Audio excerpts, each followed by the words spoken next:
fara caman Institut des sciences médicales Gorée ISM Go limanaw dɔgɔtɔrɔya tɛ jango ɲɛse biɲɛturuko la adamaden la koyi fiyewu fo a k'a sɔrɔ i ye bana ɲɛɲini k'a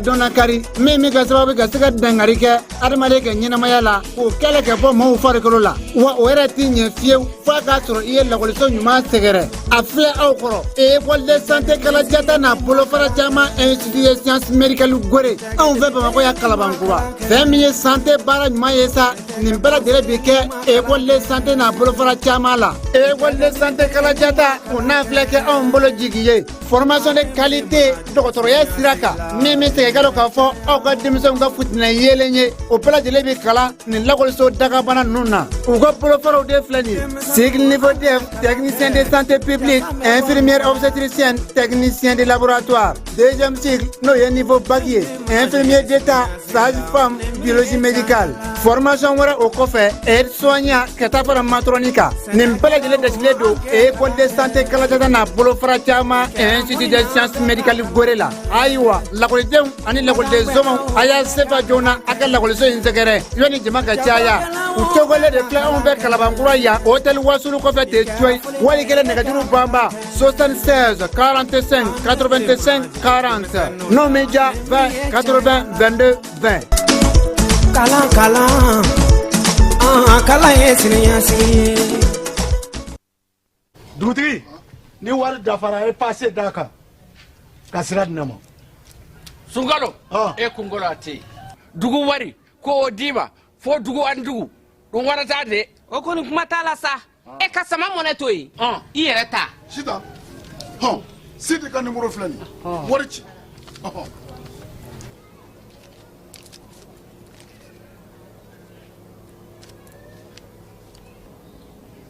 wari sera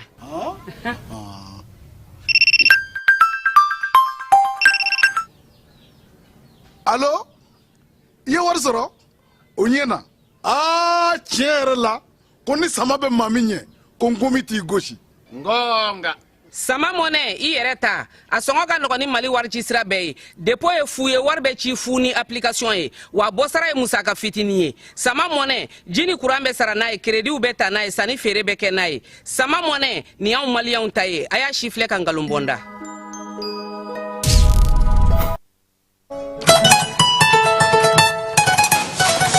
Va, oui, j'ai mon bac. Félicitations mon garçon, je suis fier de toi. Ici. Bon, maintenant que tu es pas chez lui, en bas que tu connais. Bon, pour voir, on est au Canada, on est aux États-Unis, on est trop. Eh, Mouna. Eh bien, on est au Canada. Ah oui, tel père, tel fils. N'est-ce pas Kalanké? Mais on est au ça. Ah, on est à EduX là. EduX? Oui, EduX, il y a quelques années, c'est eux qui ont fait les démarches pour ton grand frère. Ah bon? Et il a fait master, il a commencé à travailler. Oui, allô? EduX, c'est une équipe expérimentée qui assiste vos étudiants dans l'admission universitaire, la demande de visa, l'accueil et l'installation et assiste vos étudiants jusqu'à l'obtention de leur diplôme. Choisir EduX, c'est s'ouvrir les portes des meilleures universités au Canada et aux États-Unis. Appelez dès maintenant le 76 54 18 57 et permettez à votre enfant de réaliser son projet d'études. an ka ɲɔgɔn dɛmɛ ka binkɛnikɛlaw ni maafalaw ni walijugutigilamaw kɛlɛ a y'anw dɛmɛ an k'aw dɛmɛ ka binkɛnikɛlaw ni maafalaw ni walijugutigilamaw kɛlɛ n'a ye kunnafoni sɔrɔ binkɛnikɛlaw ni maafalaw ni walijugutigilamaw kan a ye nɛgɛjuru ci dɛmɛso la nɛgɛjuru sira fɛ wari tɛ sara min na 80 fu ni fu 11 20 walima 80 fu ni fu 11 22 walima 98 17 76 75 ngo 98 17 76 45.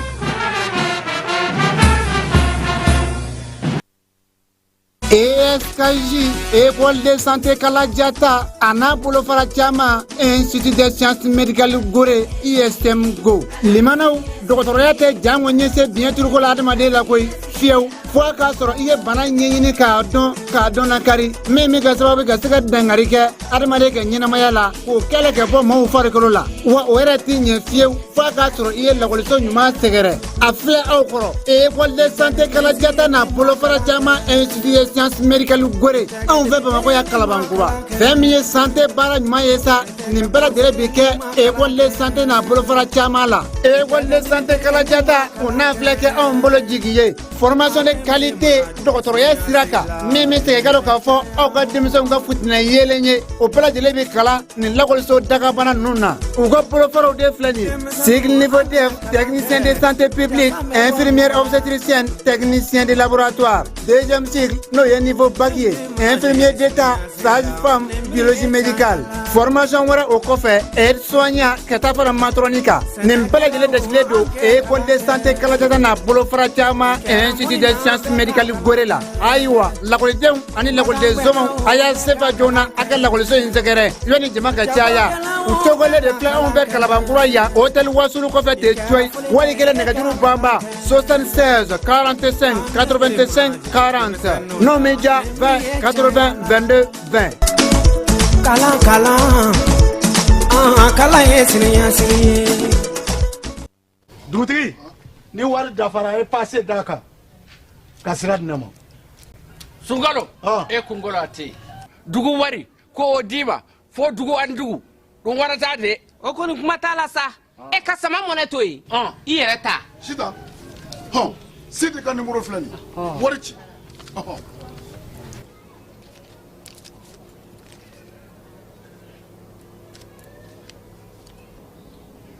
wari sera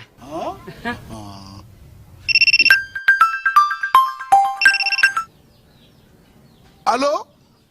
i ye wari sɔrɔ o ɲɛna tiɲɛ yɛrɛ la ko ni sama bɛ maa min ɲɛ ko n komi t'i gosi ngonga sama mɔnɛ i yɛrɛ ta a sɔngɔ ka nɔgɔ ni mali warici sira bɛɛ ye depo ye fu ye wari bɛ ci fu ni application ye wa bɔsara ye musaka fitinin ye sama mɔnɛ ji ni kuran bɛ sara n'a ye krediw bɛ ta n'a ye sanni feere bɛ kɛ n'a ye sama mɔnɛ nin y'anw maliyɛnw ta ye a y'a si filɛ ka nkalon bɔnda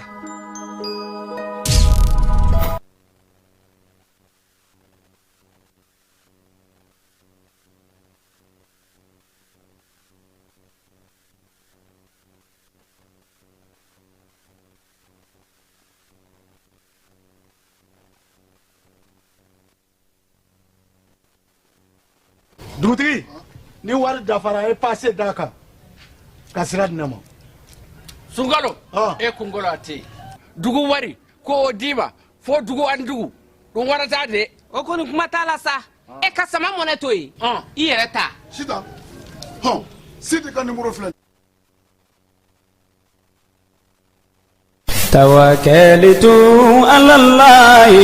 توكلت على الله توكلت على الله توكلت على الله توكلت على الله توكلت على الله توكلت على الله توكلت على الله جنين جيجي سمي دلما صلى توكلت على الله وينغونيا بدي فما علم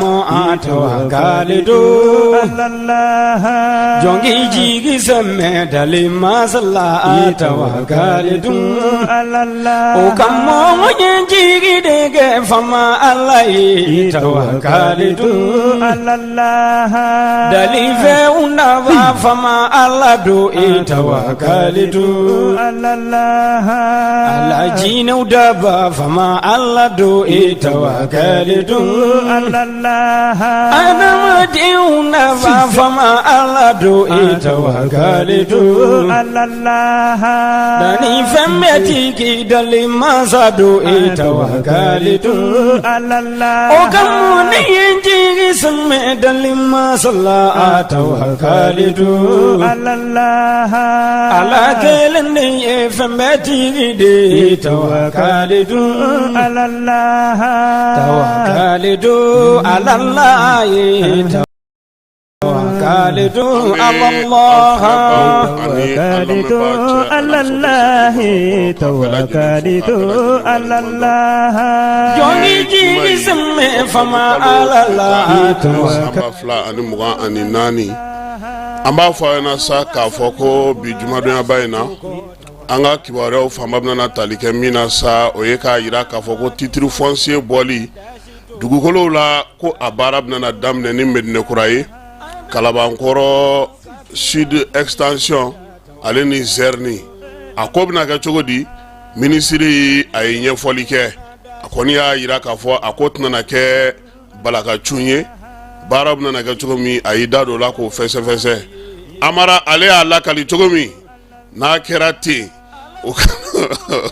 ka nɔgɔ nka ko dilen anw fonctionnaire kɔni ma fɛn min ye 5 ye an b'o kɛ 20 ye dɛ n'i ma farati 40 yɛrɛ 100 bɛ taa bɔ a la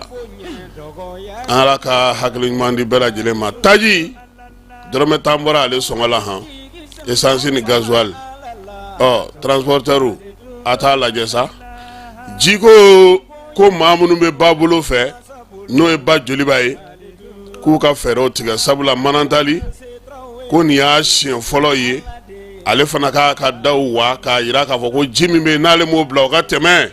a bɛ kɛ kojugu ye ale fana bolo o fana y'a ka daw yɛlɛ surɔ ji bɛ se ka tɛmɛ cogo min o kɔlɔlɔ ntan tɛ sayikaw fɛ yen bamanci wale kɛbaa dɔw tun y'u fari filɛ armée la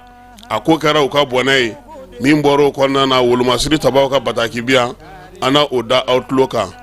gouvernement maaw olu bɛ wuli ka jɔ la sa yaasa min ye kalanta ko ɲɛ bɛ se ka sɔrɔ o la cogo min baara minnu bɛ senna o ko la sa olu kɔni bɛ k'o jateminɛ min ye bɛnkanw ye olu bɛ se ka sɔrɔ cogo min na kalan bɛ se ka ta cogo min hukumu kelen kɔnɔna na école karamɔgɔw olu ko min ye gouvernement ye ko a ma ka kumakan si bato han ko fɛn o fɛn bɛ a ye layidu minnu ta olu ye ko a ma bato ni Ala sɔnna ma bi sɛgɛw olu ni Guinée Bissau kaw bɛ ɲɔgɔn sɔrɔ fitiri waati samedi 26 mars ale kɔnɔna na bi fana min ye jamanakuntigi kɔrɔ n'o ye Musa Traoré ale furumuso Mariam Sisoko ni Ala y'a ka kalifa minɛ a la ale ka janajaw olu kan ka kɛ bi Bamako musoba in an na dɔ fɔ ale fana ka sɔgɔmada in na Amara nin ye an donkan ye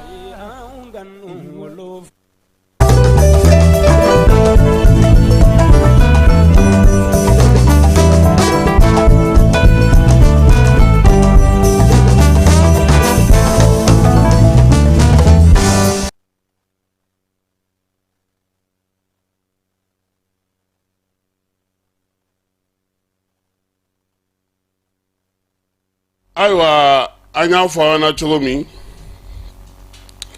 bi sɔgɔmada in na Amara an bɛ taa au conseil islamique kɔnɔ au conseil islamique ale ŋaniya taara Alpha Umaru Konare ka waati la ko yaasa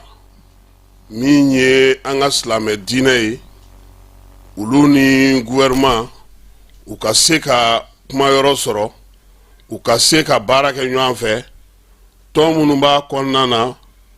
olu bɛɛ lajɛlen olu ka se ka kumayɔrɔw sɔrɔ u ka se ka ɲɔgɔn sɔrɔ ka hakilina kɛ ka bɛn kelen kan k'o fɔ fanga ye sabula yani démocratie ka na tɔnba kelen belebeleba kelen min tun bɛ silamɛw bolo o tun ye AMIP ye min ye Bamakɔ misiriba ye o alimami ale de tun bɛ kuma silamɛw tɔgɔ la san o san sanyɛlɛmaw la min ye samɛsamɛw ye ale tun bɛ kuma min ye silamɛ diinɛ mɔgɔ bɛɛ lajɛlen tɔgɔ la Ala ma hinɛna Bala Kale la ale y'o baara kɛ kosɛbɛ Musa Traoré tile la a waati o y'a sɔrɔ fana kerecɛnw fana ka Luc Sangare bɛ yen o fana ye tun bɛ kerecɛnw ka laseli kɛ laseli minnu yɛrɛ tiɲɛ na maa caman tun bɛ sigi ka Luc Sangare ka kumaw kɔnɔ sabula jamanadenw ni kan ko gɛlɛn minnu bɛ yen ale tun bɛna n'o caman ye ka se k'o ɲɛfɔ jamana kɔnɔna na maaw bɛ se cogo min na k'u ta n'u bila dɔn ani jamana ɲɛmaaw u k'a dɔn k'a fɔ ko degun min bɛ yen u yɛrɛ ka fɛɛrɛ ni dabali tigɛ u la coup d'état nalen kɛ Musa la kanabla kɛra kanabla kɛlen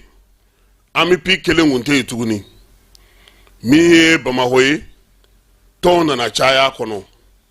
tɔnw caya nana kɛ mun ye minnu taara kalan kɛ arabu dugu minnu na minnu ka tagabolow ye kelen ye minnu ka faamuyaw ye kelen ye olu fana nana u ka tɔnw sigi démocratie tɛ sa wa a fɔra k'o bi bɛn o bɛn kɔnɔna na gouvernement fana dun y'a ye k'a fɔ Alpha Umaru Konare a waati olu tɛna se ka kuma ninnu bɛɛ fɛ ɲɔgɔn fɛ koyi a ko ka gɛlɛn n'i ko fana k'i b'a u kamaru cogo sugu dɔ la a ko bɛna gɛlɛya o de la a waati la a fɔra ko ka o conseil islamique k'o sigi silamɛw ni gouvernement u ka kuma yɔrɔ sɔrɔ ɲɔgɔn bolo fɛɛrɛ ni dabali minnu bɛ tigɛ n'o tɛ fɔlɔ ministère de l'intérieur kɔnɔna na yen silamɛw ka ko caman tun bɛ ɲɛnabɔ yen kalo ko commission tun bɛ yen baara minnu tun bɛ kɛ silamɛ diinɛ tɔgɔ la olu fana tun bɛ kɛ administration territoriale kɔnɔna na direction de l'intérieur mɔgɔw tun b'o baara kɛ kuma caman ka so k'ale to directeur n'o Boubacar So ye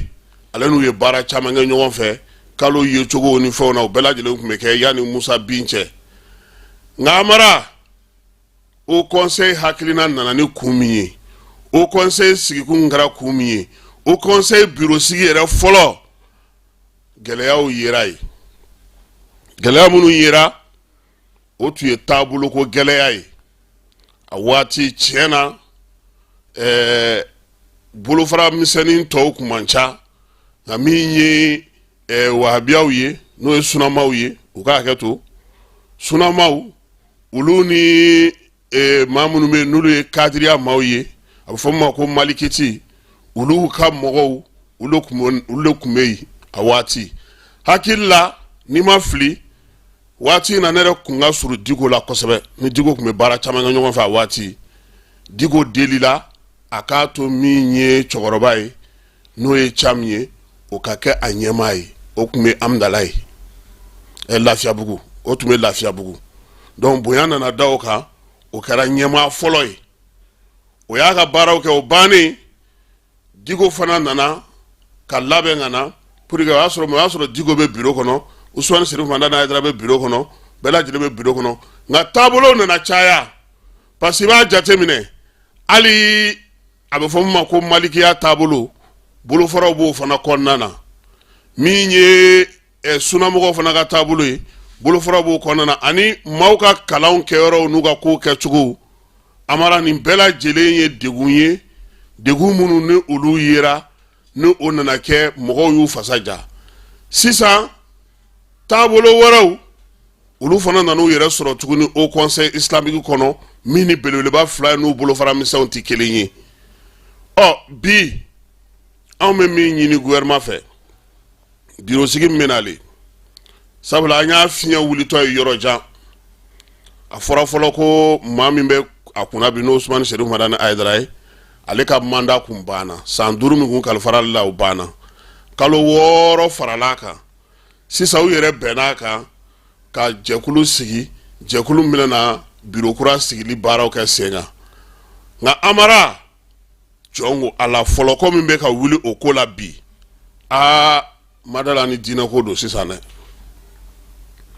o conseil sigikun o conseil bɛn ɲinini o conseil yɛrɛ kan ka baara kɛ cogo min kalata ye ni ɲɛmaaw m'u hakili to a la kunun sɔrɔ an y'a kuma fɔ yan min ye konekɛ ye nin ko in ka bon a kelen ma a bɛ ka taa sira min fɛ maaw ka ɲini mun ye Bamakɔ dugulenw ye diinɛ cɛkɔrɔba minnu bɛ hali bi u k'u wele fan fila min bɛ ɲɔgɔn na n'o ye Sufi Bilali kɛlen ka maa minnu fara ɲɔgɔn kan ani au conseil bureau maa minnu bɛ yen n'olu ko Usmane Serifu Mandana Haidara u k'a lajɛ n'o tɛ a futinɛ wuli cogo man ɲi sitanɛ donna baara in na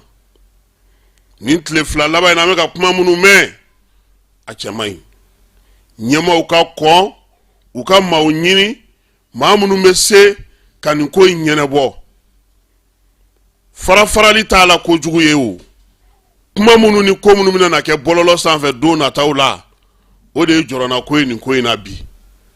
donc pour que ko ka se ka ɲɛ pour que mankanba wɛrɛ kana bɔ a la mɔgɔw kana taa fɔ ɲɔgɔn kɔ n'u bɛ se fɔlɔ yɛrɛ k'a fɔ fan fila bɛ mɔgɔw ɲɛna u ka bɔlɔlɔ ko in jɔ fɔlɔ kuma minnu bɛ ka fɔ u ka dɔ bɔ olu la yɛrɛ kofɔ ni fɛn minnu bɛ ka kɛ an ma min ye au conseil bureau sigi la n'o bɛ ka wuli sen na olu ka lajɛ kuma ka kɛ fan fila bɛ mɔgɔ fɛ filanan solution min b'anw bolo u ka maa ɲini maa min bɛ bi a bɛ se ka kuma nin fan fila bɛ fɛ n'u b'a to o ta la ka taa kalata la kalata min bɛna to u bɛ se ka maa sɔrɔ ka sigi jɛkulu in kunna Amara ne y'a fɛ ɲɛna yan anw ka jamana sigicogo dutigi n'a ma sa a ti bɔ yen dugutigi n'a ma sa maa ti bila a nɔ na alimami n'a ma fatu maa ti bila a nɔ na jamana min bɛɛ lajɛlen bɛ ten cogo la n'aw nana ni bolokɔrɔta y'o kɔnɔ k'i sigi ka tila k'i wuli waati f'i ye ka tila ka fɛnw ta ka na n'u ye minnu n'an ka taabolo n'an ka tabiyaw tɛ kelen ye k'olu don tɔnw kɔnɔ k'o kɔlifa mɔgɔw la fɛn minnu bɛ yen ni olu kan ka kɛ a bɛ kɛ bɛrɛ min kɔnɔna na n'a laɲini n'a kɛcogo ye min ye n'a y'o minɛn bila a bɛ gɛlɛya an ka maabaw don an ka karamɔgɔw don an ka diinɛkuntigiw don u yɛrɛ bɛɛ lajɛlen ye hakilima ye u k'a lajɛ hakilimaya kɔnɔna na u ka se ka kuma ɲɔgɔn fɛ Sufi Bilal Ayidara ka bureau a tun b'a kɔnɔ Ayidara fana donna bureau caman kɔnɔ yan'a ka kɛ président ye mɔgɔw bɛ yen bi mun bɛ se ka kuma u bɛɛ fɛ ɲɛmaaw ka kɛ arbitre ɲuman ye n'o tɛ nin ko in bɛ ka taa sira min fɛ dusu bɛ ka don a la Amara sɔgɔmada in na nin y'an ka cadeau ye ka di Usmani Sherif Madani Ayidara ma ale min ye au conseil ɲɛmaa ye bi ani Sufi Bilal u k'a lajɛ k'a fɔ silamɛ diinɛ a kan ka bila nin bɛɛ lajɛlen sanfɛ silamɛ diinɛ a man ka to nin kuma ninnu ma olu yɛrɛ bɛ mun fɔ don o don ni i bɛ ala ko la i bɛ muɲu i bɛ sabali i bɛ ko caman kun nka politiki ani sitanɛ ka surun ɲɔgɔn na kojugu ni sitanɛ donna ko o ko la Amara o tɛ se ka kunbɛn tuguni ne bɛ tilen k'o de f'i ye dusukun tɛ i ko kunberekun a kuru man di dɛ donc ala ka hakili ɲuman d'u ma minisiri ko ne fana a fana ka wuli k'i jeniyɔrɔ fin a se ye min ye a ka n'i sigi a tasuma ka mɛnɛ dɛ a k'a fɔ a ka ɲɛmaaw ye u k'a dɔn k'a fɔ nin ko in bɛ sen na a ndayilen don dɛ Amara n'i bɛ bɔlɔlɔ kan n'i y'a kumaw mɛn a sɛgili sabasiri tɛ nɔgɔya dɛ ala ka sababu ɲuman k'a la ala ka jisuma k'a fura ye u ka bɛn yaasa au conseil lawuli kɛra min ye alifa ninnu y'a labɔ min kama a ka se ka o baara ɲɛ an ka jamana kɔnɔ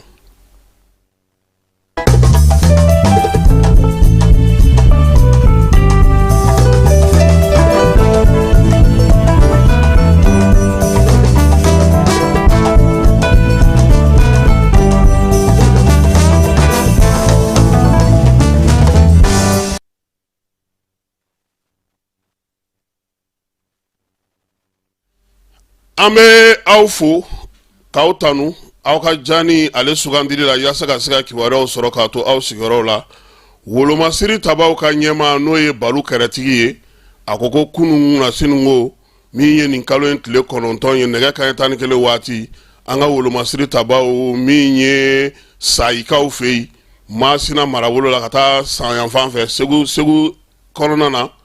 ko Bamanci juguya wale kɛbaa dɔw kɔni kun ye jan da an ka wolomasiri tabaw ɲɛ wolomasiri tabaw olu kɔni fana sera ka o jan in dɔn ka se ka u yɛrɛ kisi o ma an ka fan fɛ a yirala k'a fɔ min an ka wolomasiri tabaa dɔw ye olu jogina nka a ma juguya kosɛbɛ chef d'état-major ko k'a b'a da bɛɛ lajɛlen tulo kan n'o ye Balu Kɛlɛtigi ye ko min ye bingali in ye a ma se ka sen sɔrɔ sayikaw fɛ yen armée ale kɔni ye goni boli ka koyi goni min n'a jugara kosɛbɛ Bamanci wale juguya wale kɛbaaw ma sabula u ka maa minnu bɛ yen n'olu kun nana nin waleya in kɛ u y'olu caman kɔni fa min ye armée ye a ye minɛn minnu sɔrɔ kɛnɛ kan yen o ye marifa min bɛ n'u b'a fɔ ma ko PM o 6 PKM 2 min ye mitrailleuse 12-7 ye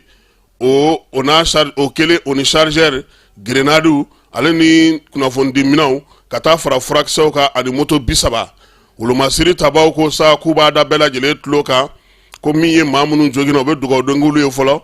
ala ka olu ka bana ala k'o nɔgɔya k'a yira bɛɛ la sa ko min ye bamancɔlen juguya wale kɛbaw ye u ɲinini bɛ senna Mali fantan ani naani bɛɛ lajɛlen fɛ basigi ni lafiya ɲinini na an ka jamanadenw olu ka taa olu kanu na. Amara ji ko a kuma cayalen don nin waati in na ni kɔni ye jikisɛ ye baraji min bɛ Manantalikaw fɛ yen ni o bɛ Bafula bɛ cercle kɔnɔna na olu y'a yira kunun k'u bɛna na u ka jibɔ siraw olu dayɛlɛ kabini kunun sɔrɔ Amara k'u ka vani segi u bɛna na segi de dayɛlɛ segi bɛɛ lajɛlen bɛ taa mètre 370 la k'o la sa ko kɔni kɔlɔlɔ tan tɛ maa minnu bɛ ba fan fila bɛɛ lajɛlen fɛ kuma tɛ nin waati in na ji yɛrɛ kɔni kɛlen don ka degun ta ka se bɛɛ lajɛlen ma wa u y'a yira fana k'a fɔ ko min ye vani in ye kun fɔlɔ de ye nin ye dɛ olu jagoyalen don bi ka ji bila ka tɛmɛ nɔntɛ yen fanfɛla fana na k'o bɛɛ lajɛlen de bɛ ban pewu jibila in ko maa kɔni bɛ yen i ka n'i sigi k'a kɔnɔ dɛ i ka wuli i k'a lajɛ i bɛ se ka taa fan min fɛ i ka t'o fɛ sabula ji a barika bɛna na bonya ka bɔ Manantalikaw fɛ yen ka na se Bamakɔ kɔnɔna na ka taa Segu ka taa ba bɛ tɛmɛ yɔrɔ yɔrɔ fɛ ji kɔni bɛna na bila ka taa olu sira de fɛ Amara ji a kɔlɔlɔ n'o ye sanji ye kɔlɔlɔ bonyana dɛ ekɔliso 128 olu de bɛ bi maaw b'o kɔnɔ minnu kɔni ni sanjiko gɛlɛya sera olu ma Mali fantan naani bɛɛ lajɛlen fɛ min ye ekɔliso 167 ye olu kɔni falen don ji la tewu min ye 256 ye ji bɛ olu kɔnɔ walima olu dɔw karilen don o hukumu kelen de kɔnɔna na sa Kalabankɔrɔkaw fɛ yen n'u b'a fɔ yɔrɔ ma ko Sikɔrɔ olu ni Kalabankɔrɔ plateau maa caman bɛ bi olu y'u sisow bila pewu ka taa fan wɛrɛ fɛ yaasa u bɛ se ka yɔrɔ sɔrɔ cogo min na dɔw fana bɛ yen olu kɔni bɛ kurun ta ka don u ka so kɔnɔna na nka min ye waleya in ye k'a ka gɛlɛ kosɛbɛ sabula nin waati in na degun caman de bɛ a la o de hukumu kɔnɔna na sa min ye kalanta ye yaasa u bɛ se ka kɛ cogo min na premier ministre ale ye ministres caman wele kunun ko yaasa u k'a lajɛ fɛɛrɛ ni dabali min bɛ u bolo u bɛ se ka mun sigi sen kan kalanta ale ka se ka don bɛrɛ la ministre min bɛ yen sa n'o bɛ kalanko kunna n'o ye docteur Amadu Sisawane ye jɛkulu kɛrɛnkɛrɛnnen sigira ale nagakɔrɔ u kɔni y'a yira sa k'a fɔ ko yɔrɔ caman bɛ yen bi o ekɔliso kan ka dilan ale bolo kɛrɛnkɛrɛnnenya la u kan ka wuli ka jɔ kɛ bi joona ka musakaw bɔ k'olu di gouverneur ma kalanso minnu bɛ yen ni ji b'u kɔnɔ olu ka fɛɛrɛw ka tigɛ olu la maa minnu bɛ yen n'olu bɛ kalansow kɔnɔ k'u k'a lajɛ n'olu bɛ se ka labɔ bila yɔrɔ min bɛ se ka sɔrɔ u la baɲumankɛtɔnw ka taa fara min ye sɔrɔdasiw ka sa olu na dɛmɛli kɛ ka guwaw di guwa minnu bɛna n'a to kɛnɛba dɔw bɛ tigɛ maa minnu bɛ taa bila yaasa kalanso ka se ka kɛ premier ministre ye ɲininkali kɛ ko kuma na n'o kɛra a bɛ se ka ɲɛnabɔ wa a ko k'o t'a bannen dɛ musaka fana ka di kalanso minnu bɛ yen n'olu binna bi ani minnu bɛ bin ni sira kan olu ka se ka larawuli cogo min na joona o la sa k'a ɲininen don ministre fɛ min bɛ sɔrɔ ko kunna o ka fɛɛrɛ ni dabali tigɛ ka musaka di teliya la ka taa gouverneur ma sigidaw kɔnɔna na baara bɛ se ka kɛ cogo min ministre min bɛ yen n'o bɛ dugukolo ko hukumu kɔnɔna na o fana ye kuma ta ka taa se sécurité ministre ma min ye ministre min bɛ yen n'o ye bɛ baloko kunna o ko ale ka balo bɛ ka dɔgɔya han commissariat la sécurité alimentaire ko fo dɔ ka san ka bila ale ka jiginɛw kɔnɔ yaasa olu fana bɛ se ka balo di cogo min premier ministre kɛlen ka bɛɛ lajɛlen lamɛn tuma min a ko k'u sinsin min kan o ye baara min bɛ se ka kɛ joona ale ka t'o fɔ jamanakuntigi ye bi juma in na tuguni Amara ɲɔgɔn ye wɛrɛ bɛ premier ministre fɛ yen tuguni a bɛ fɔ min ma sa ko comité technique maaw olu kan ka ɲɔgɔn sɔrɔ yen ka hakilila yira kɛ baara jumɛn bɛ se ka kɛ teliya la kalanta in novembre kalo nata in a kana na bɔ o dɔgɔkɔrɔ sabula min ye maa minnu bɛ yen bi n'u bɛ kalanso ninnu kɔnɔ fɛɛrɛ ni dabali ka ɲini o la baɲumankɛ dɔw olu ka ɲini an yɛrɛ ka jamana ŋaniya ɲumantigi dɔw bɛ yen olu ka ɲini sow ka jate minɛ kɛnɛw fana ka lajɛ u bɛ se ka bila yɔrɔ min na premier ministre ko n'u tilara o baara in na bi juma ale bɛ yɛlɛn n'o sɛbɛn ka taa président fɛ yen ni ale ye décision min ta nɛgɛ tigɛyɔrɔ ye fanda ye ko na da maaw tulo kan yanni ko wɛrɛ ɲɛ wɛrɛ ka sɔrɔ a ko la o hukumu kelen kɔnɔna na halisa kalantako la ekɔli karamɔgɔw ka lafasajɛkulu min bɛ yen n'olu sigira sen kan san 1000 octobre kalo tile 15 san 2016 san n'a bɛ fɔ ma ko syndicat synergie maaw Amara u ye baro sigi kɛ koyi ekɔli karamɔgɔw tɔgɔla so la ka kunnafonidilaw k'an wele u ko k'olu ni gouvernement bɛnna layidu minnu kan k'a ma timɛ dɛ k'u y'u bolonɔ bila sɛbɛn min na san 2019 k'a si tɛ ka sira sɔrɔ dɛ k'olu ni gouvernement bɛnna fɛn 9 na ko ni 5 bɔra a la 4 tɔ kɔni k'o tɛ ka ɲɛ sɔrɔ musaka kow bɛ o la olu ka maa minnu bɛ yen ni jɔyɔrɔ kan ka d'olu ma minnu ye diplôme sɔrɔ sanayɛlɛ kalanso la n'o ye NSUP ye olu ka jɔyɔrɔ ko école karamɔgɔ minnu bɛ yen n'olu bɛ marabolow kɔnɔna na olu ka se ka fana ka se ka bila yɔrɔ ɲuman na maa minnu bɛ yen bi n'olu ye école karamɔgɔw ye n'u talen tɛ ba la k'olu lajɛ min ye u yɛrɛ ka kalata min bɛ kɛ école karamɔgɔw ni ɲɔgɔn cɛ n'a bɛ fɔ o ma ko élection professionnelle ko gouvernement yɛrɛ tun ye layidu ta koyi k'a bɛna prime spécial sigi olu tɔgɔ la ko nin si de ma ɲɛnabɔ wa ko ni école taara ko maa ka ni jigi da olu kan dɛ k'u bɛna grève daminɛ donc k'u bɛ nin kuma ninnu fɔ yanni kalan o yɛrɛ ka ta fɔlɔ kalanta baaraw yanni olu bɛɛ lajɛlen ka sigi sen kelen kan baaraw bɛ se ka kɛ cogo min na Amara kunungo jɛkulu min b'an ka jamana kɔnɔ n'o bɛ tajiko ɲɛfɔ fo masa ko ONAPU olu y'u ka jɛɛrɛ kɛ laadala kalosa o kalosa u y'a yira sa k'a fɔ ko min ye taji ye ko dɔrɔmɛ 10 bɔra sɔngɔ la pɔmpu la o bɛ daminɛ bi jumadonya in na sa n'o y'a sɔrɔ pɔmpu la fɔlɔ min ye 170 de kun don ka taa se 160 ma ko nin wagati na sa a kɔni bɔra 170 la ka na kɛ 160 ye n'o o ye gasoil ye gasoil ko ale kɔni bɛna kɛ 160 ye essence o bɛna na o fana dɔrɔmɛ 10 bɛ bɔ o fana na yaasa o sɔngɔ bɛ se ka jigin cogo min Amara ko nin bɛɛ la ko gazi ko kɔni sɔngɔ ti bɔ a nɔ na dɛ o kɔrɔ sa ko taji n'o o ye gasoil ni essence ye dɔrɔmɛ 10 bɔra olu la nka min ye gazi ye foyi ma bɔ ale sɔngɔ la gouvernement a y'a yira fana k'a fɔ ko min ye subahana mansin min bɛ n'a b'a fɔ ma ko Starlink kɔni sisan k'a bɛ se ka feere baara bɛ se ka kɛnɛ an ka jamana kɔnɔ nka ni maa kan k'a ta i bɛ taa AMRTP la ka t'i yɛrɛ kofɔ ye n'i y'a san i bugunatigɛ ka se ka ta gouvernement kɔni y'a yira sa yamaruya min tun kɛra k'a dulon k'a baara dulon o wulila kunungo kunasini conseil des ministres la donc maaw yamaruyalen don bi min ye Starlink ye k'ale ta ka se ka baara kɛ n'a ye nka i bɛ taa i bugunatigɛ o ka ta Amara énergie maaw ja énergie ka kajibina juru de bɛ maaw la koyi i b'a dɔn maa min bɛ ten k'a la SOMAGEP faso ka baarakɛdaw énergie de ka juruba bɛ olu la énergie ja minɛn yɛrɛ b'u bolo mais taji de tɛ yen taji de tɛ yen ka kɛ groupe la wari de tɛ yen ka taji k'a la wa min ye faso ka cakɛdabaw ye énergie ka kajibina jurubaw de bɛ olu la Amara b'a dɔn min ka jugu nin bɛɛ la énergie bɛ taa courant san 160 jate la sabu 120 jate la i b'a dɔn u bɛna feere mɔgɔw ma joli ya 40 50 tuma o tuma olu bɛ courant ni mɔgɔ ma a ko juguma yɔrɔba ye min ye i b'o dɔn société ni entreprise ba minnu b'an fɛ yan courant bɛ feere fantanw ma sɔngɔ kelen min na a bɛ ka feere olu fana ma sɔngɔ kelen de la donc sisan gouvernement ale bɛ ka wali sociétéw olu senkɔrɔma don ni courant sarali ye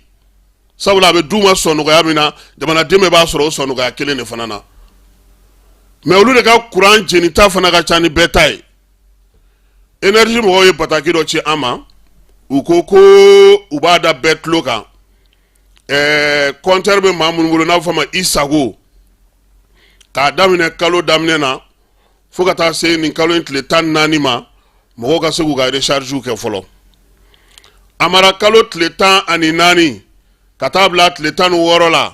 maa tɛ se ka Isago recharge kɛ c'est à dire n'i ka crédit banna k'a daminɛ kalo tile 14 ka taa bila tile 16 la i tɛ se ka recharge k'a kɔrɔ sabula olu yɛrɛ de bɛna n'a jɔ u bɛna n'a jɔ mun na subahana mansin de don a fana kan ka larawuli k'a nɔgɔw n'a ɲamaɲamaw bɔ a la ka ɲɛda kura di a ma o baara hukumu kɔnɔna na énergie ko k'a fɔ bɛɛ ye Isago bɛ mɔgɔ o mɔgɔ bolo n'o ye compteur prépayé ye k'a daminɛ nin kalo in tile 14 ka taa bila tile 16 la n'o ye octobre kalo ye san 2024 i tɛna se ka recharge ta i tɛna se ka fɛn don donc k'a daminɛ nin wagati na sisan ni maa min bɛ recharge kɛ k'i ka recharge kɛ o kɔfɛ ni recharge ni kalo tile 16 sera u u bɛna na kɔdi saba di bɛɛ lajɛlen ma kɔdi fɔlɔfɔlɔ ye mun ye i b'o don i ka kuran b'a fɔ compteur b'a fɔ ko ɔhɔ ko n sɔnna filanan u b'o d'i ma i b'o fana don a b'a f'i ɲɛna ko ɔhɔ ko n sɔnna sabanan min bɛ d'i ma i b'o min don o de i ka recharge ye sisan k'a kɛkun ye min ye i sago nana 2009 ni sisan cɛ u tuma i yɛrɛ ka kuma révision an t'a dɔn jumɛn ni mise à jour ɔhɔ nanzarakan in ka ɲi a bɛ k'ale foro la awɔ an bɛ to ka planter mise à jour kɛ kuma dɔw la mise à jour in dɛ o de bɛna kɛ tile 2 in kɔnɔna na nka u y'a yira n'o tɛmɛna numéro 3 bɛ d'i ma fɔlɔ o ye ka compteur ɲɛ yɛlɛ filanan o ye k'a fɔ k'a sɔnna a bɛ se k'i ka baara kɛ sabanan o ye i ka crédit ye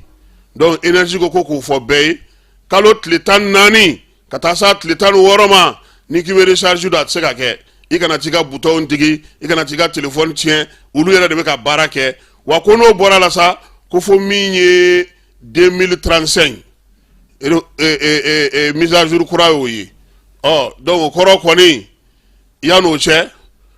i na se k'i ka baaraw kɛ nka u y'a yira fana k'a fɔ ko baara dɔ wɛrɛ tun b'u bolo compteur numéro dɔw bɛ yen o tun y'olu di mɔgɔw ma mɔgɔw ka se ka baara kɛ n'o ye sɛbɛn in a fa sirila maa min fɛ o ye Jan Sidibe ye ale ye énergie secrétaire général ye an b'u fo a n'an yɛrɛ kɔrɔkɛ ale ye DG n'o ye Adu ye Abulaye Jibril Jalo a n'a ka baarakɛlaw ka taa se Jalo ma Mao ninnu ani Sidiki Ture an b'u bɛɛ lajɛlen fo énergie k'a ka énergie baarakɛla bɛɛ lajɛlen fo Amara Bataki nana kunu ko k'a ɲɛfɔ mɔgɔw ɲɛna i sago i b'a dɔn k'a fɔ ale de ka ca bɛɛ fɛ ne ko minnu tɛ ka juru sara u tɛ taa i sago d'u ma n'i tɛ juru sara énergie ka juru b'e la énergie bɛ gɛlɛya la groupe bɛ olu bolo courant tɛ ka so kɔnɔ Amara ne yɛrɛ bɛna taa énergie mɔgɔw ɲininka an ka sanukɔrɔba ni fɛn ninnu ko bi cogo di dɛ an tɛ t'u ɲininka ou bien ministre de kan ka ministre de bɛ taa ɲininka o parce que ministre de y'a kuma fɔ awɔ olu m'a fɔ o ministre de y'a kuma fɔ donc énergie u bɛ nin baara ninnu na min ye Jan ye n'olu ka secrétaire général ye ale ye Bataki in caman k'a Sidibe baarakɛlaw k'an b'u fo k'u ni cɛsiriw ni timinanja ni Ala sɔnna a ma a ko an ka dugawu kɛ ɲɛna sɔrɔ a la n'an bɔra énergie la an bɛ taa titre foncier la titre foncier ko o baaraw bɛna na daminɛ ministre ko Bamakɔ ni Kati o y'a kun fɔlɔ ye a kɛkun ye min ye ka mankan dɔgɔya dugukoloko la an ka jamana kɔnɔ gouvernement ta ani kɛnyɛrɛye taw ani maa minnu ta yɛrɛ u ka so ye ka se ka olu dɔn nka nafaba wɛrɛ ye min ye o ye ka dɔ fara jamana ka musaka kan u ko n'i y'a jateminɛ ko dugukoloko mankan Mali gɛlɛyaw la kɛmɛ sarada la a bɛ taa se fo 65 ma ministre ka barosigi senfɛ a ko jamanakuntigi ko k'u ka kɛɲɛ ni nin waleya bɛɛ lajɛlen ye k'u ka fɛɛrɛ sigi sen kan dugukolo minnu bɛ an ka jamana kɔnɔ baara bɛ ka kɛ mun na fɛn ma jɔ minnu na olu b'a wele ko parcelle de terrain ko ka olu immatriculer ko an yɛrɛ ye nin de Amara immatriculation de don immatriculation in ministre ka kumana a ka barosigi senfɛ kunungo n'o ye Imran Abdoulaye Touré ye ale de ye dugukolo ministre ye a ko k'u ka baara in bɛna na daminɛ Bamakɔ ni Kati la k'a kɛkun ye mankan caman bɛ yen ani dugukolo gouvernement ni kɛnyɛrɛye taw k'olu lasago ka ɲɛ u ka se ka dɔn k'u ka baara kun fɔlɔ Amara a lamɛn dɛ u bɛna na maaw labɔ a kalama mun bɛna na kɛ n'o o ye sensibilisation ye Bamakɔ kɔnɔ ani Kati kɔnɔ u bɛ taa fɔlɔ ka taa fɔ maaw ye an bɛna nin baara in ni nin baara in de kɛ yanni k'u girin ka t'u kɛ a kan a ko n'o tɛmɛna ka bɔ yen ko baara kun fɔlɔ Bamakɔ kɔnɔna na k'a bɛna na se yɔrɔ min ma o ye Mɛnɛkura ye Kalabankoro Sud extension ani Zerni o ye anw ye ne y'a dɔn k'anw bɛ sɔrɔ nin ko in na parce que anw ka yɔrɔ in Amara anw ka yɔrɔ in ma nɔgɔn dɛ wa sisan ko yɔrɔ minnu sen tɛna na don ko in na i b'o dɔn wa e ka so b'i bolo titre foncier don e sen t'a la yɔrɔ minnu fana bɛ n'olu talen don jɔ babolo ni kɔbolow la olu fana sen t'a la minnu talen don ka t'u ka so jɔ kɔ kɔnɔna ni ba kɔnɔnaw la Amara k'olu fana est-ce que u tɛna olu ci après bon ministre m'o fɔ nka u ko kulu kɔni sen t'a la fɔlɔ a ko ko min ye waleya in ye k'a bɛ kɛ cogo di yɛrɛ fɔlɔ so minnu jɔlen ani so minnu ma jɔ u bɛna na géométrie de ta géométrie bɛ t'i ka so lajɛ k'a mesurer ka borne don k'a tracer o kɔfɛ sa u bɛ sɔrɔ ka i wele k'a f'i ɲɛna ko wa ko karisa n'i ka titre nɔfɛ géométrie de bɛ taa ka taa ka so lajɛ ka borne don k'a tracer ministre nin y'a tigɛ tulu bɔyɔrɔ ye dɛ n'o mana tɛmɛ ka bɔ yen tuma min domaine mɔgɔw olu bɛ sɔrɔ sa ka titre foncier k'o dilan i tɔgɔ la k'a fɔ ko karisa na o nɔfɛ ko wa ko n'o baara fana banna e de bɛ ladɔnniya koyi a bɛ fɔ ko karisa e min ta ye nin so in ye mankan t'a la wɔyɔ t'a la na a nɔfɛ nka yaasa i ka se k'o sɔrɔ i ka du sɛbɛn i ka du papier n'o y'a sɔrɔ titre do ni min do i b'o ta ka timbre sɛbɛn timbre 100 ta i b'o kɛ lettre kan ale n'i ka sɛbɛn papier original k'o da o kan ka taa n'o ye domaine na ministre ko ko 100 timbre 100 ta Amara i b'o de d'a kan ka taa i ka papier ta Imran ko k'a bɛ min far'o kan ko min ye aéroport ye k'o t'a la dɛ ko aéroport bɛ o ye gouvernement yɛrɛ ka yɔrɔ de ye k'o bɛ titre belebeleba kelen de kan nka na ni maa min bɛ aéroport kɔnɔ e b'a fɛ k'i tɔgɔla titre sɔrɔ k'o fana baaraw kɛcogo bɛna na kɛ a ka maaw fɛ ko k'o fɔ bɛɛ lajɛlen ɲɛna wa min ye communiqué ye a ko k'o bɛna na kɛ ka tila ka kibaruya di maaw ma yaasa u ka se k'a dɔn baara ninnu bɛna na kɛ cogo min na a ko k'a kɔni bɛ min ɲini bɛɛ fɛ maaw k'a dɔn k'a fɔ ko min ye domaine maaw ye u ka baara bɛna na bɛn nin de ma ko yaasa sa i ka se ka i ka titre foncier sɔrɔ olu fɛ yen a ka yirila fana k'a fɔ ko a waleya taara min fɛ o ye k'a fɔ nin waati in na dugukolo yɛrɛ ale sariya min tun bɛ a la o sariya de falenna fɔlɔ n'u tun bɛ mètre carré u tun b'ale suma dugukolo mètre carré kelen o tun ye 5000 ye ko min ye dugukolo sɛbɛnkura min sigira sen kan Amara mètre carré kelen o kɛra sisan 400 ye a bɔra 1000 na ka kɛ 400 ye min ye mètre carré kelen o sɔngɔ o n'o tarifu bɛɛ lajɛlen fana o man ka se dɔrɔmɛ 20 ma wa ko o baaraw olu de bɛna na o kɛ Amara nin de y'a ko tiga tuluma yɔrɔ ye koyi Imran ko dugukolo n'a b'i bolo sisan ni mesure tali kɛra fɔlɔ mètre carré kelen o mètre carré kelen o tun ye 1000 ye sisan a kɛra 400 ye baara bɛna na kɛ sa yaasa ka se ka o sigi sen kan k'olu baaraw kɛ yaasa dugudenw bɛ se k'o faamuya cogo min na Mali fantan bɛɛ de don nka a daminɛna Bamako la ministre Imran Abdoulaye Touré ko min ye jamana ye a ye sɛbɛn de ta min ye octobre kalo tile 24 san 2020 ko o de kɔni o de yɛlɛmana sisan sa ni san 2011 na o de y'a yira k'a fɔ ko bi maa si tɛ se ka sɛbɛn foyi yira tuguni Mali dugukolo ko la ko i ta ye ni titre foncier tɛ foyi tɛ yen tuguni n'i bɛ se k'o yira ni titre foncier tɛ kununko a ye kuma la belebeleba min fɔ Amara a ka conférence de presse kɛnɛ kan o ye nin ye Pankurun ko an y'a yira o la k'a fɔ a kuma kun da in na kosɛbɛ nka min ye kiiri tigilamaw ye u y'a yira sa k'a fɔ ko u mago bɛ maa minnu na Amara olu kana kuma kɛnɛ in kan o ye premier ministre kɔrɔ Musa Mara ye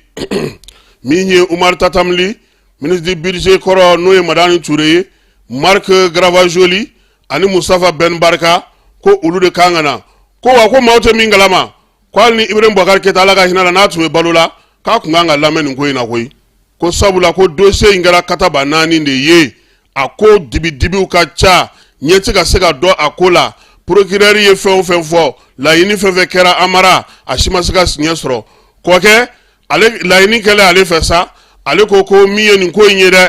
u k'a lasegin a nɔ na dɛ baara kura u ka sigi sen kan yaasa min ye nin ko in finman na jama bɛ se ka dɔn cogo min sabula olu yɛrɛ kɔni bolo sonaldonbaw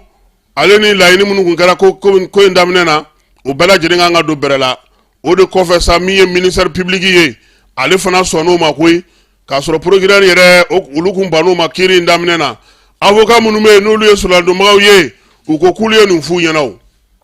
k'u banna min ma dɛ k'o de ye nin ye ko nka k'olu ye tiɲɛ wɛrɛ min f'u ɲɛna ko foyi tɛ dossier in kɔnɔ ko dossier langolo no foyi de t'a kɔnɔ nominali kun yɛrɛ tɛ fiyewu wa min ye maaw ye Amara baara bɛ ban tuma min Basama Sisoko Bamasa Sisoko ni ale yɛrɛ kiiri tribunal président ye kiiri ɲɛmaaba ye ale de ye a ko ko u ka waleya in segi chambre la nka o yɔrɔ la sa maa kelen bɛ taa ka so o ye Mamadu Kamara ye maa naani min nana yira baara la Kamara de bɛ taa ka so parce que ale kun nana liberté provisoire ale tun y'o ta donc ale bɛ taa ka so yanni kiiri dɔgɔdali kura cɛ tɔ saba ninnu olu ka avocat bɛ se ka wuli ka jɔ kɛ fili kɔni ka maaw kun y'a yira k'a fɔ ko olu ye demande pour liberté provisoire ɲini ka dɛsɛ k'u bolo ma se ka d'a kan olu y'o pi kɛ ka pa kɛ ko sabula nin y'a san 3 ye a bɛ kaso la olu bolo yanni kiiri tun ka wuli dɛ kiiri tun kan k'a fɔ bɛɛ lajɛlen ni ɲɛna ye aw fana ka taa aw ka so yanni kiiri ka ko tribunal m'o fɔ o ma diya olu ye min ye fili ka avocat ye n'o ye Jangina Tunkara ye a ko ko olu ye demande liberté provisoire ɲini ka dɛsɛ k'u kumana maabaw fɛ ko maa yɛrɛ ma kala dɔ ɲina ka bɛnna ale ka client ka ko ye k'u bɛna segin a kan tuguni ko yaasa ka se k'a lajɛ a bɛ se ka ɲɛnabɔ cogo min na yaasa ɲɛ bɛ sɔrɔ a la Amara bi Zɛgliw olu bɛna na jouer k'an ni minnu bɛ ɲɔgɔn na Guinée Bissau l'essor ko an bɛ se k'u bati dɛ ko n'an y'an jɔ an jɔyɔrɔ la k'an bɛ se k'u bati sabula min ye Maroc taga in ye a ti tɛmɛ fiyewu f'i ka se de sɔrɔ se sɔrɔli kɔni komi anw ye filanan ye bi ani min bɛ ɲɔgɔn na n'o ye Guinée Bissau ye ale fana ye sabanan ye an de kan k'an jija sa ka se sɔrɔ yan ka tila ka taa se sɔrɔ u fɛ yen yaasa an bɛ se ka fɛn sɔrɔ cogo min nka min ye ntolanci tɔw kɔni daminɛna ka ban jamana caman jouera kunu dɔw bɛ jouer bi i n'a fɔ anw yɛrɛ kɔma segu olu bɛ daminɛ kalo in tile 14 ka taa bila a tile 10 ani tile 15 ta tani ka segu bɛ mina ko kɔnɔna na bi sa nɛgɛ kanɲɛ 19 min ye 19h ye 26 mars la Aigliw olu bɛna na jouer yaasa sa k'a lajɛ n ye Guinée Bissau ka se sɔrɔ ka jɔyɔrɔ fɔlɔ ka sɔrɔ ka o kɛlɛ kɛ Amara ta sibila bɛ yen bi ka ɲɛsin maa ma min ye président Musa Traoré ale furumuso ye Mariam Sisoko n'ala y'a ka kalifa minɛ a la k'a si to san 80 na Mariam Sisoko bangera novembre kalo tile 4 san 1944 Katikaw fɛ yen a kɛra jamanakuntigi furumuso ye k'a daminɛ san 1968 na ka n'a bila san 1991 na a fa o ye Adama Sisoko ye a ba o ye Wali Jalo ye a y'a ka kalanw kɛ Senegali Côte d'Ivoire ka sɔrɔ ka taa tɔ bɛɛ lajɛlen laban Faransikaaw fɛ ani Belgique min do Musa furumuso in den 5 de bɛ a bolo nka min ye Mariam Sisoko ye bɛɛ lajɛlen b'a dɔn k'a fɔ ko secrétaire de kun do ale tun bɛ kan 2 de mɛn anglais ani français a y'o baara kɛ Mali ale ka lasigidenso la Tanzanikaw fɛ yen ani États-Unis min ye an ka jamana yɛrɛ kɔnɔna na yan ministère de l'éducation nationale la fana a ye baara kɛ yen ale de fana ye Union nationale des femmes du Mali UNFEM ale de y'o sigi sen kan san 1974 ale yɛrɛ kɛra o ɲɛmaa ye ka tila ka kɛ président d'honneur ye fo ka taa se san 1991 ma a ye baara caman fana kɛ min ye jɛkulu camanw ye a kun y'olu denbayaw ye min ye dɛmɛw ye k'o ta ka don maaw ma a y'o baara fana k'an ka jamana kɔnɔna na yan yaasa sa lujuratɔw olu ka se ka sen sɔrɔ cogo min na ka se ka baara kɛ u ye a y'o baaraw kɛ min ye IGA ye a y'olu dɛmɛ kosɛbɛ muso min do sa a kɔni tun bɛ jago kɛ jagokɛmusow ka tɔn n'o ye AFSEM ye a kɛra o ɲɛmaa ye ni muso min filɛ nin ye n'o ye Mariam ye ko maa minnu bɛ yen n'olu ye sɛgɛnbaatɔw ye maa minnu bɛ yen n'olu ye dɛsɛbaatɔw ye min ye yatimɛw ye a kɔni kɛra olu caman ma jigi ye Mali kɔnɔna na kuma tɛ maa minnu bɛ yen n'olu ye amalidɛn maaw ye a y'olu fana dɛmɛ kosɛbɛ Amara min ye sɛnɛ ye a ye dɔ kɛ nin bɛɛ lajɛlen na Mariam ko nin waati in na min ye hectare 214 o de b'a bolo Baginakaw fɛ yen foro la min ye o bɛ Bamakɔ kɛrɛfɛla la n'o ye Baginda ye première dame kɔrɔ in u y'a yira sa k'a fɔ ko min ye sɛnɛfɛnw kɔni ye a kun b'olu caman kɛ ani yiridenw o hukumu kelen de kɔnɔna na fana a kun bɛ baganmaraw olu fana kɛ ka nɔnɔ fana dilan ale ni misisogo tulɔlenw k'olu feere ka taa se fanga binni ma san 1900 u ye a nɔ minɛ koyi ko k'a bila si kaso la san 1999 san o kɔfɛ sa san 2002 san Alpha Umaru Konare yan'ale ka bɔ kaso la ale ye yafa di a ma koyi min ye san 1999 ani 79 Mariam Sisoko ale kɔni ye prix Simba sɔrɔ min bɛ musow olu ka cɛsiri kofɔ ka taa dɛmɛ ma ka ɲɛsin jamanadenw ma. Amara min ye musoba in ye baara caman ɲinɛ caman wulikajɔ caman fɛn caman bɛ jamana in kɔnɔna na a y'o kɛ k'a to a furukɛ kɛrɛfɛla la fo kana se furukɛ yɛrɛ ka don labanw ma. Mariam maa min don maa caman gɛrɛla la Amara u y'a yira k'a fɔ ko maa ɲɛnama don gouvernement ale ye tasibila kɛ a ye k'a yira sa k'a fɔ ko ala k'a dayɔrɔ sumaya kunungo premier ministre Shogel ale taara u ka du kɔnɔ ye a y'a yira sa k'a fɔ ko min ye Mariam ka janaja ye k'a bɛna kɛ i n'a fɔ fanga ɲɛma président musow olu ni janaja min ka kan o hukumu kelen fana kɔnɔna na min ye imavu maaw ye ni Ajibari ye olu ka ɲɛma ye olu fana ye sangasɛgɛn bila ka na yan k'u dusuma kasalen de y'a mɛn k'a fɔ ko min ye Mariam Sisoko ye ni olu ka denba ye ko ala y'a ka kalifa minɛ a la ale de ye baara kɛ sa yaasa ka se ka IJA ni fɛnw bɛɛ lajɛlen sigi sen kan ko maa min kun don a y'olu dɛmɛ a kɛr'u ma jigi ye a ye fɛn caman k'u ye yaasa min ye imavu ni IJA ye u bɛ se ka ɲɛ sɔrɔ cogo min na falajɛkaw fɛ yen ko bi olu dɛmɛbaaba de taalen filɛ i da nin ye u bɛ dugawu kɛ sa ko ala k'a dayɔrɔ sumaya a ye dɛmɛ min k'olu ye ala k'a k'a ma alijinɛ sara ye min ye a kɔ ala ka o sinsinnen to sɛbɛn fasirila maa min fɛ o ye Ajibari ye administrateur civil do ale yɛrɛ de imavu o président ye nin bɛ dan sigi an ka kunnafoniw na bi ka bɛɛ lajɛlen fo ka bɛɛ lajɛlen waleɲuman dɔn n'ala sɔnna ma nɛgɛ kanɲɛ 18 an na ɲɔgɔn sɔrɔ a kibaruya kura minnu mana sɔrɔ ne ni aw ani Amara ana olu da tulo kan ala ka tile hɛrɛ cɛ ala ka sabali ɲuman ye si ni kɛnɛya labanko ɲuman ala k'a d'an bɛɛ lajɛlen ma ala k'an ka jamana kisi ala k'an ka jamana tanga.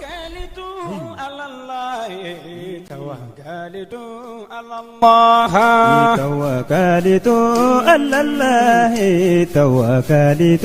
على الله